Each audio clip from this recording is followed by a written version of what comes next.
Hello, Richard from budgetguitarist.com. So full disclosure, I was recently sent this TEYUN Q-12 USB audio interface by the company. No strings attached. They didn't ask for a review. They just sent it to me. But after playing around with it a little bit, I thought it might make a cool video. So my channel and my website are dedicated to getting professional sound on a budget. And I mean, this device certainly fits the bill, right? It's designed for an amateur musician who doesn't have a lot of money, who just needs to get a microphone and or a guitar recorded into a computer. And it does this task very well for a laughably low price of 25 bucks. So what do you get for the price of lunch and a beer at Chili's?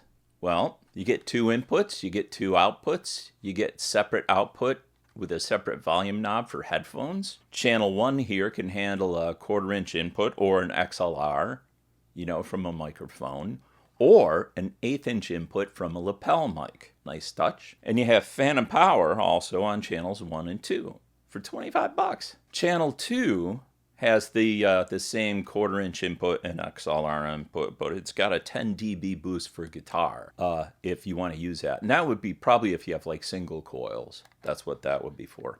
Each channel can be mono in equal volumes, or they can be panned hard left and hard right. So you don't have like a balance control. It's mono or hard left, hard right. The device is USB class compliant, so there's no drivers needed for Mac or Windows to use this thing. And it even comes with a USB cable, which provides power and the audio connectivity, right, for your computer. So what about the quality? Well, it provides 16-bit recording at a rate of 48 kilohertz. So if you're not familiar with audio nerd speak, this device has slightly better quality than an audio CD. So for most budget uses, it's perfectly fine. So how does this $25 box stack up against my $120 Scarlett 2i2 or my $500 Apollo Solo? I'm going to be blunt, it's not as good. But how much difference there is going to depend on what you're putting into it. So if you're recording like a regular microphone or a direct guitar, it's good enough to record and, use in a mix. Sure, why not? But where it can't keep up is when you want to record something very quiet, or when you want to record something with a really low output, like this Shure SM7B here. This mic is notorious for needing a bunch of gain to be added to it. And when you add that kind of gain on the Q12 over here, it means adding background noise. Now, on the Scarlett 2i2, you can record in 24-bit. So what that means is the noise floor is far lower, so there's less background noise. But I mean, this isn't a fair comparison. This device is flat out amazing for the cost.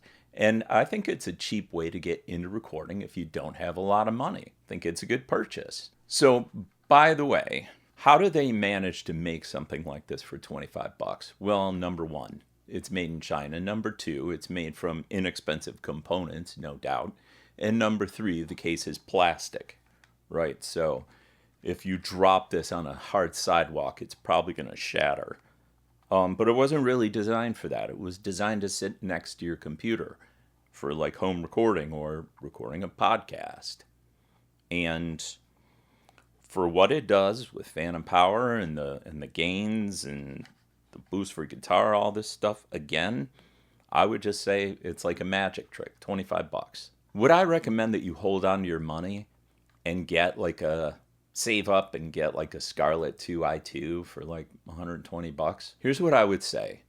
If you just want to play around, if you're just experimenting, you're just getting into home recording, then for 25 bucks, I mean, you can't go too wrong, right? It really is the cost of lunch and a beer at Chili's. But if you know for a fact that you want to do serious recordings that you're going to release out into the world, I would recommend that you save up your money and get something like the Scarlett 2i2. I mean, am I biased because I got this for free? No, obviously, because I'm recommending if you want to do serious audio recording, I think it's worth the extra money to get something like the Scarlett. But again, that's not really the market for this device. The market for this device is somebody who's got little to no money. Well, I shouldn't say no money. $25 is not free, right? But to get started and see if you want to get into home recording and all this stuff, I mean, $25 is next to nothing. And in the future, if you do get something like the Scarlett, you could always use this as a backup. Anyway, as usual, thank you very much for watching. I have been Richard from budgetguitarist.com, and I will see you again some future Friday at 5.